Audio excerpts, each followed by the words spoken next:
certainly in the environment, it's still a little fog out there, and the consumers are doing the best that they can to navigate it. But what we're here at Cava is to make sure that we're delivering great value for the consumer with amazing cuisine and wonderful hospitality. And we believe when we do that well, the consumers want to keep coming back. So we want to do everything that we can to make sure that we are delivering a value for them so that if they're in a fog that they want and they want to enjoy a meal out, they want to come to Cava, and we believe we've positioned ourselves to do that.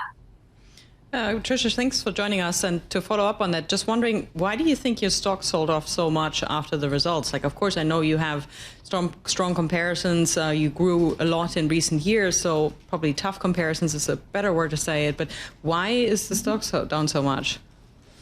Yeah, hard to say. The stock market goes up and the stock market goes down. We're always focused on the long term, and certainly making sure that we keep in mind those strong results that we were lapping as we entered into this year. So over the last 3 years, we've driven traffic 20%, and our 2-year same restaurant sales growth were over 16%, and 3-year at about 35%. And so those are really strong dynamics and really reflecting the strength of Cava and how much the consumer loves the brand and wants to continue to be with us.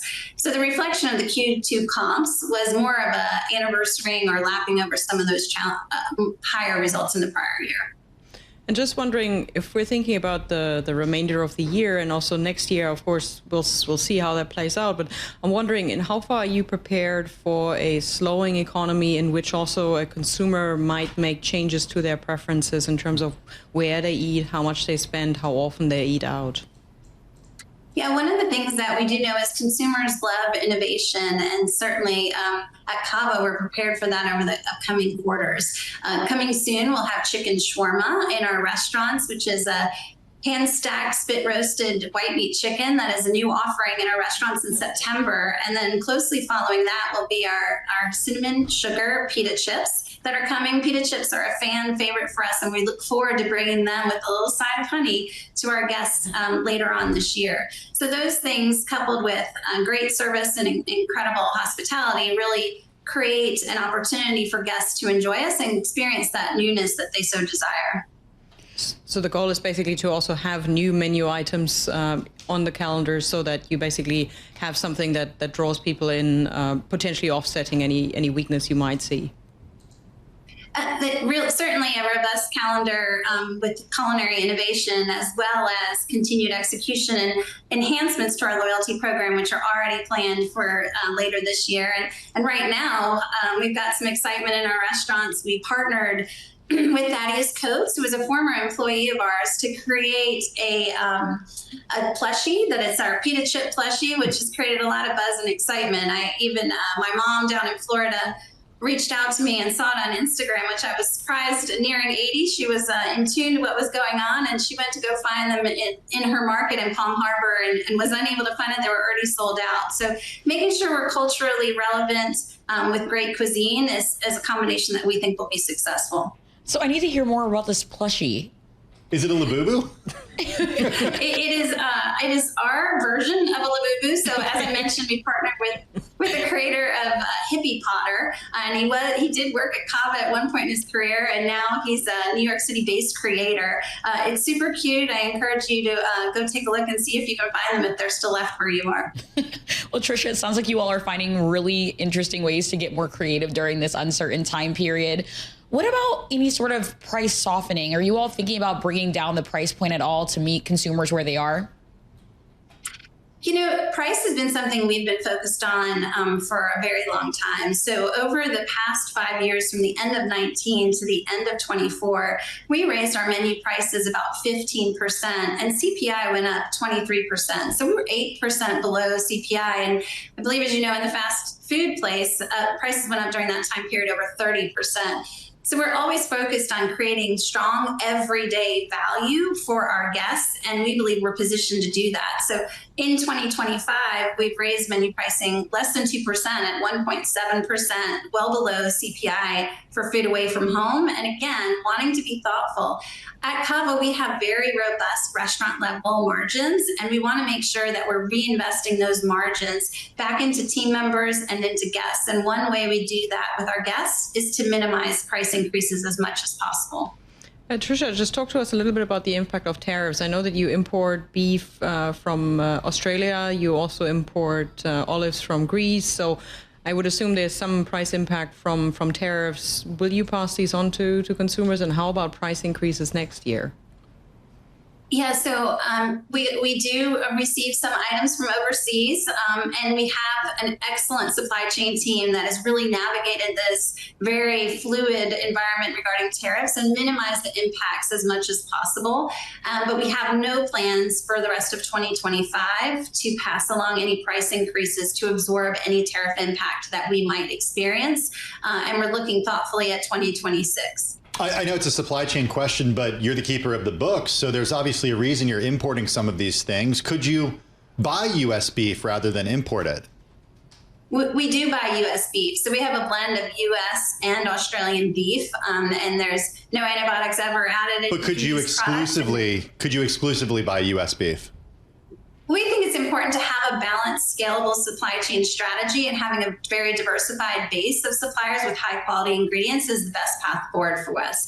Always exploring what options are, but want to make sure that we're in a position for the long term to provide these high quality ingredients to consumers each and every day. We're speaking with Cava CFO Tricia Tolivar, joining us from Baton Rouge, Louisiana. I want to talk a little bit about automation and ways that you can save costs within the restaurant. What can you tell us about ways you're exploring automation that consumers don't yet see, whether that's in the ordering process, whether that's in the delivery process and actually bringing that food to the consumer who's waiting for it, or if it's actually in the preparation process? Yeah, so always looking at ways to make our team members' lives easier, to really be more efficient in our restaurants, and also creating a better guest experience. So one example in our Connected Kitchen platform of automation is leveraging our kitchen display systems, so KDS.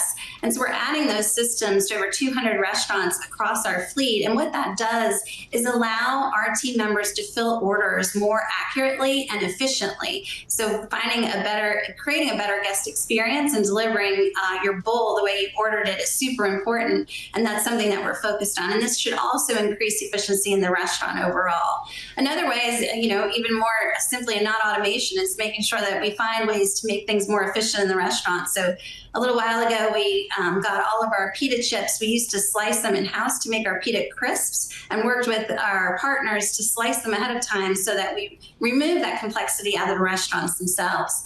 We also have explored and recently entered into an investment with a company called Hyphen to look at ways to automate our second digital make line.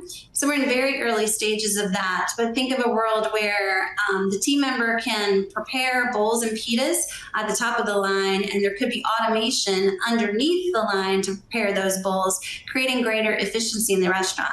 We don't plan to ever do that on the front of our line. We think human connection is so important, and the way we leverage technology is to enhance the human experience and not replace it.